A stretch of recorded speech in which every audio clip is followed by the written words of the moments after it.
Bonjour à tous. Aujourd'hui, nous allons voir comment se faire lire du texte par nos appareils, que ce soit l'iPhone ou le Mac.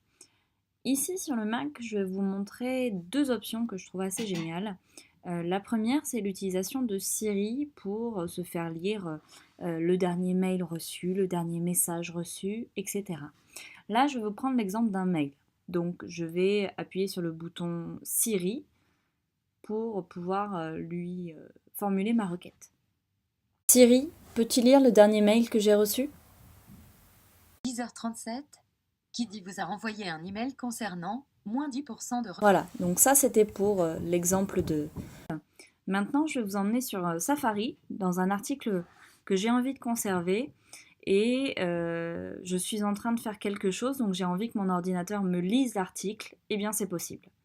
Donc j'ai la possibilité de sélectionner le texte, de le mettre en surbrillance, le texte qui m'intéresse. Et quand vous faites un clic secondaire, soit avec deux doigts sur votre trackpad, soit en bas à droite, selon la manière dont vous l'avez configuré, chez moi c'est deux doigts, je vais ici aller dans le menu contextuel parole et je vais lui demander de commencer la lecture, tout simplement.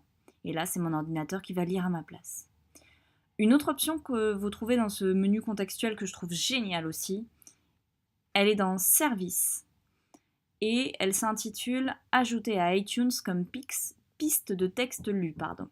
Ça, pour les étudiants notamment, qui ont besoin de réviser plein de choses trouvées sur Internet, eh bien vous allez pouvoir vous créer une playlist sur iTunes avec toutes les choses à réviser en les écoutant tout simplement comme un morceau de musique ou un podcast lambda. Donc cette option-là, quand on a beaucoup de données de texte à lire, elle est juste génialissime. Maintenant, je vais vous montrer sur l'iPhone comment lire du contenu de texte. Là, je vais ouvrir l'application iBooks et glisser deux doigts du haut de mon écran vers le bas. Voilà cette fenêtre qui apparaît de lecteur. Je vais pouvoir accélérer, poser, mettre en plus lent avec la tortue et cliquer sur la croix pour fermer la fenêtre. La deuxième option, c'est ce que je vous ai montré tout à l'heure, énoncer.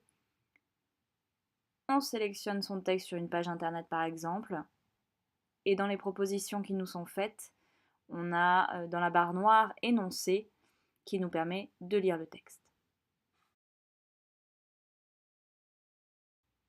Voilà, j'espère que ces nouvelles options vous ont plu. Il y en a encore plein disponibles, donc n'hésitez pas à me faire des commentaires pour que je sache lesquelles vous intéressent. À bientôt!